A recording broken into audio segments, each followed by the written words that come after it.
Hello दोस्तों, मैं सुमन स्वागत करती हूँ आप सभी का एक बार फिर से।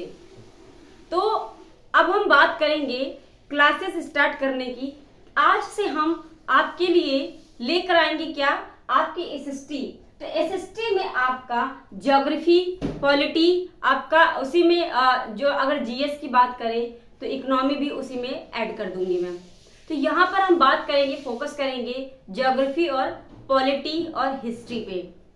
तो सबसे पहले हम बता दें आपसे पहले कि मैं ये बता दूं कि यहाँ पर आपको मैं पूरी थ्योरी नहीं पढ़ाने वाली हूँ, बल्कि एग्जाम में प्रीवियस ईयर की पेपर देख रही हूँ और प्रीवियस ईयर में किस क्वेश्चन पे क्या बना हुआ है और उस क्वेश्चन के बेस पे ही मैं पॉइंट्स को लेकर आऊंगी। यानी कि आपके जो प्रीवियस ईयर के पेपर हैं उनसे रिलेटेड ही यहाँ पे मैं पॉइंट्स समझाने की कोशिश करूंगी, ना कि पूरा चैप्टर को लेकर चलूंगी। तो आई होप ये बात समझ पाएंगे आप, क्योंकि आपके पास टाइम नहीं है। क्योंकि मैं यहाँ पर बिहार की वैकेंसी को लेकर और आपके हरियाणा का जो टेट है इनको लेकर चल रही हूँ। तो अगर आपके पास इसमें सिर्फ और सिर्फ 1 महीना है, हरियाणा के लिए भी 1 महीना है और आपके बिहार वैकेंसी के लिए भी 1 महीना है, ठीक है। तो यहाँ पे हम उन्हीं पॉइंट्स पे बात करेंगे जहां से आपके प्रश्न बनते हैं और प्रीवियस ईयर के क्वेश्चन देखकर ही मैं इन पॉइंट्स पे बात करूंगी। तो आप ये नहीं सोचेंगे कि हाँ आपके लिए मतलब ये बहुत छोटी क्लास है और इतना ही बताया है, क्योंकि आप सभी जानते हैं क्वेश्चन आप ये देख रहे होंगे भारत के तटवर्ती राज्य और यहाँ से क्वेश्चन आपका बनता है। तो डायरेक्ट जहाँ से क्वेश्चन बनता है मैं डायरेक्ट उसी पे बात करूंगी, उसके अलावा अलग उससे नहीं बात करेंगे। यानी आपका सारा का सारा आपको एक ही बार में समझ जाना चाहिए कि सारा का सारा आपका होना चाहिए। तो ये आपका होगा आपका सिर्फ और सिर्फ पॉइंट पे जो प्रीवियस आधार पे होने वाला है। तो ये क्लासेस 1 महीने तक चलेगा, यानी आपके पेपर तक चलने वाला है और मैं उम्मीद करती हूँ कि आप इंजॉय के साथ इसे देखेंगे।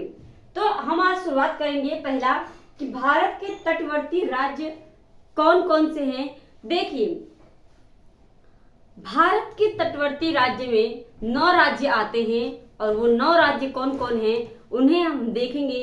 यहाँ पर आपको दिख रहा होगा पॉइंट्स में, पहला है आपका गुजरात।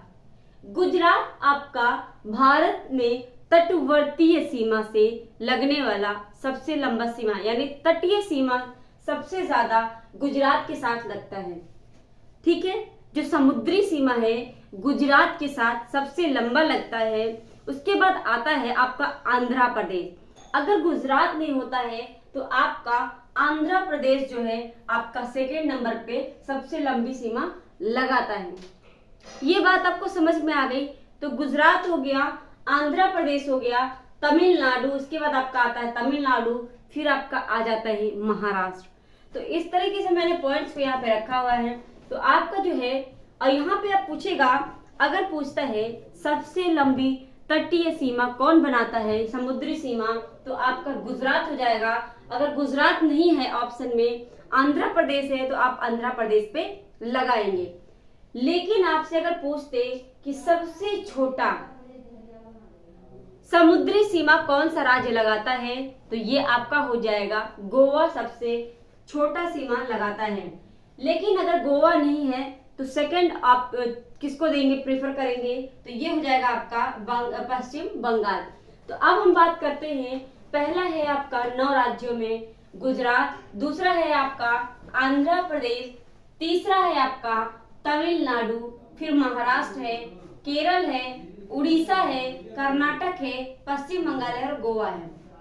ये सीक्वेंस से लगाया गया, घटते हुए क्रम में लगाया गया है। तो ये मत सोचिएगा आप कि आपका यहाँ पे, तो यहाँ पे बात क्या था, तो ये घटते हुए क्रम में दिया गया है। अब यहाँ पे बात आती है कि इन 9 राज्यों में हमने बात कर ली कि तटवर्ती सीमा लगाने वाले ये 9 राज्य हैं। अब हम बात करते हैं वो कि किस राज्य में कौन सा तट पड़ता है। अब देखिए, आपने ये नाम सुना होगा कोंकण तट, काठियावाड़ तट और ये कन्नड़ तट, मालाबार तट, आपने ये सब चीजें सुना होगा।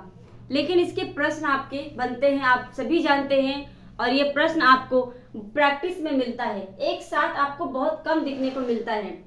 तो मैं पॉइंट्स में कम समय में यही बताने चाहूंगी कि यहाँ पे काठियावाड़ कहाँ पर है, कोंकण तट किसे कहते हैं और कन्नड़ तट किसे कहते हैं।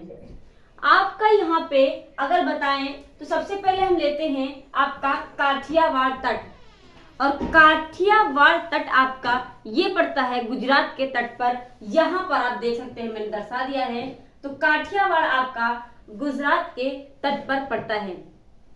फिर हम यहाँ पे बात करें तो कोंकण जो तट है ये कहाँ से कहाँ तक कहा जाता है, तो ये कोंकण तट आपका महाराष्ट्र से लेकर गोवा तक फैला हुआ है, यानी महाराष्ट्र से लेकर गोवा तक का जो सीमा है उसे कोंकण तट के नाम से जाना जाता है। अगला है आपका कन्नड़ तट, या फिर इसे हम केनरा तट के नाम से भी जानते हैं। कन्नड़ तट आपका ये कर्नाटक में है, और कर्नाटक अगर ऑप्शन में देता है तो कन्नड़ तट या केनर तट आप कर्नाटक पर लगाएंगे, ठीक है। इसीलिए मैंने यहाँ पे जो है मैप में जो है आपको चित्र में दर्शाने की कोशिश की है, ताकि आपके जो दिमाग में है वो छप जाए। यहाँ पे इमेजिनेशन बनाना बहुत ज्यादा जरूरी है। ऐसे पढ़ते तो हमें बस रट्टा आता है, ऐसे देखेंगे तो हमें ध्यान रहेगा कि हाँ किधर कोंकण तट है, किधर आपका कन्नड़ तट है। क्योंकि आपसे ये भी पूछ लेता है कि कन्नड़ तट किस दिशा में है, ये सब भी पूछ सकता है, तो ये अगर रहेगा तो आपको ध्यान में रहेगा। कन्नड़ तट के बाद आता है आपका मालाबार तट। मालाबार तट और कोरोमंडल तट में थोड़ा सा कंफ्यूजन होता है यहाँ पे। अगर मालाबार तट कहें तो कभी माइंड यहाँ पे हमारा यहाँ चला जाता है मालाबार तट का, ठीक है।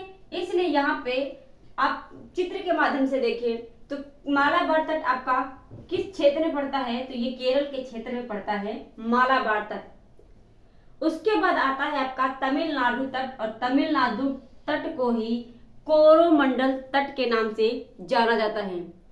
और आप सभी जानते हैं कोरोमंडल तट पर भारत में सबसे ज्यादा वर्षा शीत, जब आपका लौटता हुआ मानसून आता है, पश्चिमी विक्षोभ से जो वर्षा होती है, सबसे ज्यादा कहाँ पे वर्षा होती है, तो ये कोरोमंडल तट पे ही होती है। यानी तमिलनाडु में ये दक्षिण पश्चिम मानसून से वर्षा नहीं होती है, बल्कि यहाँ पे होती है क्या, उत्तर पूर्वी मानसून से यहाँ पे वर्षा होती है कोरोमंडल तट पे। और इसी को लौटता मानसून कहते हैं। लौटता मानसून जब लौटता है तब ये मानसून यहाँ पर वर्षा कराता है, ठीक है। तो शीत ऋतु में वर्षा कोरोमंडल तट पे सबसे ज्यादा होता है, और यहाँ पे जो आपका ये दक्षिण पश्चिमी मानसून से वर्षा नहीं होती है। इतनी बात समझ में आ गई। उसके बाद आपका आता है उत्तरी सरकार किसे कहते हैं। जो तट का आंध्र प्रदेश का जो क्षेत्र है उसे हम उत्तरी सरकार के नाम से जानते हैं। आंध्र क्षेत्र को उत्तरी सरकार के नाम से जानते हैं। उसके बाद आता है उड़ीसा, और उड़ीसा के जो क्षेत्र है आप देख रहे हैं, मैंने यहाँ पे दर्शाने की कोशिश किया है। और उड़ीसा के क्षेत्र को आप उत्कल तट के नाम से जानते हैं। यानी यहाँ पे आपको थोड़ा सा बहुत, आपने इसको बहुत कम ही सुना होगा, बंग तट हो गया, उत्कल हो गया, उत्तरी सरकार हो गया। आपने ज्यादातर कोंकण सुना होगा, काठियावाड़, मालाबार, कोरोमंडल। लेकिन आज आपको ध्यान देना होगा कि ये सभी तट भी हैं, और यहाँ पे उत्तरी सरकार आपका आंध्र प्रदेश में है, और उत्कल तट आपका आ जाता है उड़ीसा का जो क्षेत्र है। लास्ट हम देखते हैं बंग तट, और बंग तट क्षेत्र जो आता है ये पश्चिम बंगाल का क्षेत्र होता है। ये वो सभी तट हैं जो हमारे समुद्री तट से जो है सीमाएं बनाती हैं, और ये वो राज्य है जिनसे जिनसे ये जुड़े हुए हैं। तो मैं यही चाहती हूँ कि ये सभी चीजें आप ध्यान रखें, क्योंकि ये पेपर में आते हैं, और यहाँ से आज आपको बहुत जो है इम्पोर्टेंट जानकारी मिली होगी, मैं ये उम्मीद करती हूँ। कैसी लगी आज की क्लास कमेंट करके जरूर बताइएगा, और अपने दोस्तों को भी शेयर कर दीजिएगा, ताकि उन्हें भी इनका फायदा मिले। क्योंकि डायरेक्ट आपको याद करवाना और आपके पास ये डायरेक्ट क्वेश्चन होना बहुत ज्यादा जरूरी है। अब यहाँ से आपका कोई भी क्वेश्चन बन जाए, चाहे उत्कल तट पूछ दे, चाहे बंग तट पूछ दे, चाहे आपसे कोंकण तट ही पूछ दे, आप कर ले जाएंगे। लेकिन अगर आप प्रैक्टिस में खाली एक एक क्वेश्चन करते जाएंगे तो आपको दिक्कत होगी। अब मैं करूंगी प्रैक्टिस। मैं प्रैक्टिस के थ्रू आपको उस क्वेश्चन के आधार पे ये करवाऊंगी और आपको ये पूरा तैयारी मेरी जिम्मेदारी है। तो चैनल पर आपको बने रहना है। अगर अभी तक चैनल को सब्सक्राइब नहीं किया तो चैनल को सब्सक्राइब कर लीजिए, बेल आइकन दबा लीजिए ताकि नोटिफिकेशन आपको मिलती रहे और डेली आपको 12 बजे आपको क्लास ये मिल जाएगी। आज के लिए बस इतना ही। धन्यवाद।